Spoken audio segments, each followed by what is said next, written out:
Saudaraku yang dikasihi Tuhan, salam pertobatan, berkah dalam. Ojo lali bahagia. Sudahkah kita memberi senyum hari ini? Minggu 26 Maret 2023, Minggu Prapaskah yang kelima. Mari kita awali permenungan kita hari ini dengan tanda kemenangan Kristus dalam nama Bapa dan Putra dan Roh Kudus. Amin. Permenungan kita diambil dari Injil Yohanes bab 11 ayat 1 sampai 45.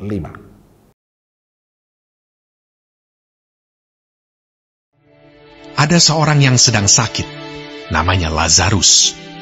Ia tinggal di Betania, kampung Maria dan adiknya Marta. Dan Lazarus yang sakit itu adalah saudaranya. Kedua perempuan itu mengirim kabar kepada Yesus. Tuhan, dia yang kau kasihi sakit. Ketika Yesus mendengar kabar itu, ia berkata, penyakit itu tidak akan membawa kematian, tetapi akan menyatakan kemuliaan Allah. Sebab oleh penyakit itu, anak Allah akan dimuliakan. Yesus memang mengasihi Marta dan kakaknya dan Lazarus. Namun setelah didengarnya bahwa Lazarus sakit, ia sengaja tinggal 2 hari lagi di tempat di mana ia berada. Tetapi sesudah itu ia berkata kepada murid-muridnya, mari kita kembali lagi ke Yudea. Maka ketika Yesus tiba, didapatinya Lazarus telah 4 hari berbaring di dalam kubur. Ketika Marta mendengar bahwa Yesus datang, ia pergi mendapatkannya, tetapi Maria tinggal di rumah. Maka kata Marta kepada Yesus, Tuhan, sekiranya Engkau ada di sini, saudaraku pasti tidak mati. Tapi sekarang pun aku tahu bahwa Allah akan memberikan kepadamu segala sesuatu yang Engkau minta kepadanya. Kata Yesus kepada Marta, saudaramu akan bangkit. Kata Marta kepadanya, aku tahu bahwa ia akan bangkit pada waktu orang-orang bangkit pada akhir zaman. Jawab Yesus, akulah kebangkitan dan hidup. Barang siapa percaya kepadaku, ia akan hidup walaupun ia sudah mati. Dan setiap orang yang hidup dan yang percaya kepadaku tidak akan mati selama-lamanya. Percayakah engkau akan hal ini? Jawab Marta, ya Tuhan, aku percaya bahwa Engkaulah Mesias, Anak Allah, Dia yang akan datang ke dalam dunia. Ketika Yesus melihat Maria menangis dan juga orang-orang Yahudi yang datang bersama-sama dia, maka masykullah hatinya.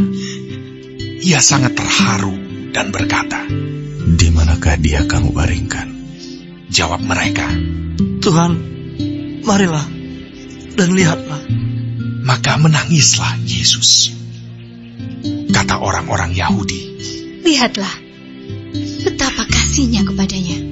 Tetapi beberapa orang di antaranya berkata, ia yang memelihkan mata orang buta. Tidak sanggupkah ia bertindak sehingga orang ini tidak mati? Maka masykullah pula hati Yesus, lalu ia pergi ke kubur itu. Kubur itu adalah sebuah gua yang ditutup dengan batu. Kata Yesus, angkat batu itu. Marta, saudara orang yang meninggal itu, berkata kepadanya, Tuhan, ia sudah berbau, sebab sudah 4 hari ia mati. Jawab Yesus, bukankah sudah kukatakan kepadamu, jikalau engkau percaya, engkau akan melihat kemuliaan Allah. Maka mereka mengangkat batu itu. Lalu Yesus menengadah ke atas dan berkata, Bapa, aku mengucap syukur kepadamu, karena engkau telah mendengarkan aku.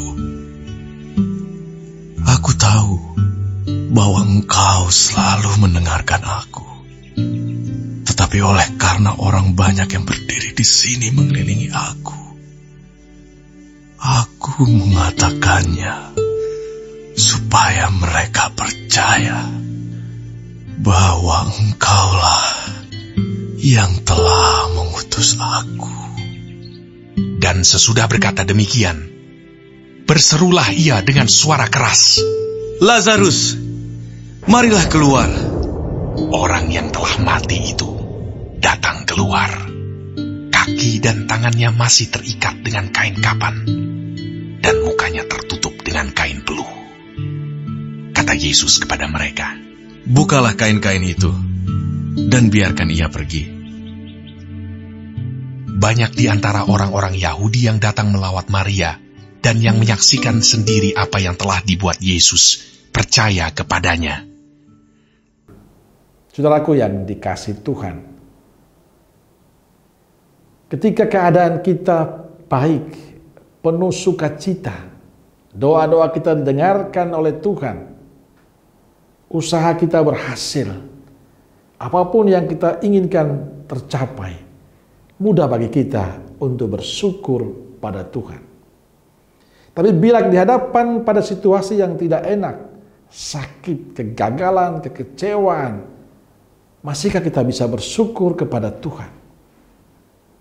Inilah pertanyaan permenungan kita hari ini. Bacaan Injil hari ini menceritakan pengalaman Yesus berhadapan pada kondisi yang sulit, tapi Yesus tetap bersyukur kepada Bapanya.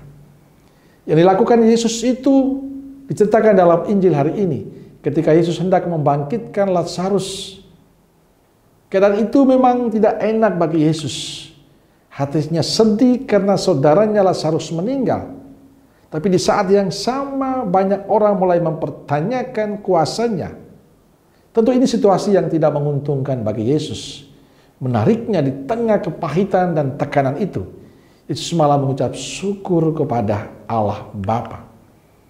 Injil bercerita sebelum Yesus menyuruh Lazarus keluar, Yesus mengucap syukur, Bapa, aku mengucap syukur kepadamu. Pertanyaannya adalah mengapa Yesus bisa mengucap syukur saat itu? Padahal situasi sedih dan dalam tekanan. Bagi saya karena ia tahu Allah akan bertindak dengan kuasanya. Dia yakin bahwa Allah Bapa sanggup bekerja dalam keadaan apapun untuk mendatangkan kebaikan. Yakinan inilah yang membuat Yesus mampu bersyukur walaupun dalam situasi yang tidak mengenakan. Saudaraku yang dikasihi Tuhan, kita akan selalu berjumpa dengan masalah. Mungkin saat ini kita mengalami persoalan, mengalami tantangan, mengalami masalah. Apakah semua masalah itu membuat kita sukar untuk bersyukur? Hari ini Yesus memberi contoh pada kita bahwa dalam situasi apapun, kalau kita meyakini peran Allah, maka seharusnya kita perlu belajar bersyukur. Walaupun kita belum menemukan jalan keluarnya, ucapan syukur tidak berarti mujizat akan terjadi dan akan dibebaskan dari penderitaan dan masalah. Tapi sebagai orang beriman kita meyakini bahwa Allah akan selalu hadir menyertai kita. Paling tidak kita yakin pada saatnya Allah akan menjawab setiap doa kita yang kita percayakan. Saudaraku yang dikasihi Tuhan, memang ini tidak mudah karena bagi kita mengucap syukur bila kita mendapatkan sesuatu yang indah dalam hidup kita. Tapi hari ini Yesus memberikan sesuatu yang menarik bagi kita, bahwa bersyukur tidak membuat kita mendapatkan mujizat. Tapi setidaknya membuat iman kita tetap kuat menantikan jawaban dari Tuhan. Bersyukur bukan karena masalahnya, tapi karena Allah akan bekerja dalam setiap masalah kita. Maka ungkapan syukur Yesus itu karena ada keyakinan bahwa dalam setiap persoalan hidup, dalam setiap tantangan kita yakin Tuhan tidak pernah tinggal diam. Tuhan akan selalu melibatkan dirinya dan mengambil jalan terbaik untuk kita. Maka jangan pernahlah berhenti untuk bersyukur. Karena kita percaya dalam setiap pergulatan hidup kita, dalam setiap masalah kita, Allah selalu hadir dan terlibat. Amin. Semoga Allah yang Maha Kasih memberkati saudaraku sekalian, Bapa, Putra, dan Roh Kudus. Amin. Roh Kudus Nazaret, doakanlah kami. Amin. Berkah dalam.